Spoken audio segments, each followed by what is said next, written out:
తెలంగాణ రాష్ట్రంపై లోక్సభలో TDP MP చేసిన వ్యాఖ్యలను ఎంపీ వడ్డీరాజు తీవ్రంగా ఖండించారు. 14 సంవత్సరాల పాటు శాంతియుతంగా పోరాడి సాధించుకున్న ప్రత్యేక తెలంగాణపై ఇలాంటి వ్యాఖ్యలు చేయడం సరైంది కాదన్నారు.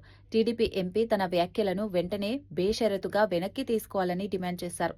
సభలో ఉన్న కాంగ్రెస్ మరియు బీజేపీ ఎంపీలు ఇప్పటి వరకు ఈ వ్యాఖ్యలను ఖండించకపోవడం ఆశ్చర్యంగా ఉందన్నారు.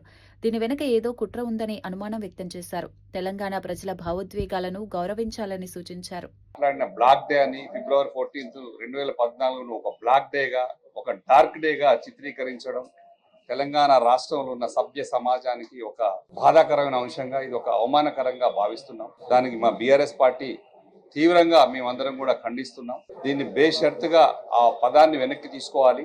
ఇంతకుముందు మా అన్న సురేష్ అన్న చెప్పినట్టుగా ఒక బిల్ పాస్ చేసే ప్రక్రియలో అనేక కట్టుదిట్టమైన ప్రోగ్రామ్స్ చేస్తారు, చర్యలు తీసుకుంటారు. దాంట్లో భాగంగా చేసి చాలా 14 ఏళ్ల పోరాటం తర్వాత వచ్చినటువంటి తెలంగాణను కేసీఆర్ గారు 10 ఏళ్లు బ్రహ్మాండంగా పాలించి ఒకటే ఒక మాట మాట్లాడారు. ఒకటే ఎగ్జాంపుల్, 2 రాష్ట్రాలు విడిపోయినప్పటికీ ఒక అన్నదమ్ముల్లా కలిసి ఉంటామనే భావన కల్పించి ఎవరికైనా ఆంధ్ర వాళ్ళు కానీ ఎవరైనా సరే ఇక్కడ ఉన్న ఏ రాష్ట్రం నుంచి వచ్చి ఉన్న వాళ్ళని ఏ ఇబ్బంది పడ్డా వాళ్ళ కాళ్లకు ముళ్ళు గుచ్చుకుంటే నేను పంటితో తీస్తాను అని చెప్పేసి కేసీఆర్ గారు ఏదైతే మాట చెప్పారో ఆ మాట ప్రకారం ఇప్పటి వరకు కూడా ఎక్కడ కూడా ఎలాంటి ఇబ్బందులు లేకుండా ఒక సోదర భావంతో ప్రశాంతమైన వాతావరణం తెలంగాణను అభివృద్ధి చేసుకుంటూ ముందుకెళ్తున్నటువంటి వాతావరణంలో 2 రాష్ట్రాలు ఎక్కడోళ్ళక్కడ డెవలప్ చేసుకుంటున్న తరుణంలో నిన్న ఒక లోక్సభ నాయకుడు మాట్లాడడం ఒక బ్లాక్ డేగా, ఒక డార్క్ డేగా చిత్రీకరించడం, మాట్లాడడం దాన్ని తీవ్రంగా ఖండిస్తున్నాం.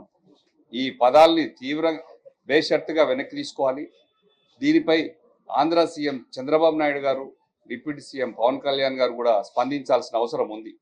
ఎందుకంటే ఎక్కడో ఏదో మూలన తెలంగాణ సమాజానికి అనుమానాలు రేకెత్తించే విధంగా మాట్లాడిన మాటలు అవి. దానికోసమే నిన్న అతను మాట్లాడిన సందర్భంలో అదే హౌస్లో ఉన్నటువంటి కాంగ్రెస్ ఎంపీలు 8 మంది కానీ, బీజేపీ ఎంపీలు 8 మంది కానీ ఏ ఒక్కరు కూడా దాన్ని ఖండించలేదు, ఇప్పటి వరకు కూడా ఖండించలేదంటే దీన్ని తెలంగాణ రాష్ట్ర ఉన్నటువంటి సమాజం కూడా ఏదో అనుమానాలకు దారితీస్తున్నటువంటి అంశం ఇది. దీన్ని మేము తీవ్రంగా ఖండిస్తున్నాం. ఖచ్చితంగా వెనక్కి తీసుకోవాలి. ఎప్పుడైనా సరే మట్టి పైనకైనా సరే ఇంటోడు ఉండాలని చెప్పేసి కేసీఆర్ గారు ఎలా అయితే చెప్తారో బీఆర్ఎస్ పార్టీ కూడా లోక్సభ సభ్యులు కనుక నిన్న ఉండి ఉంటే లోక్సభలో ఖచ్చితంగా తీవ్రంగా ఖండించే వాళ్ళం.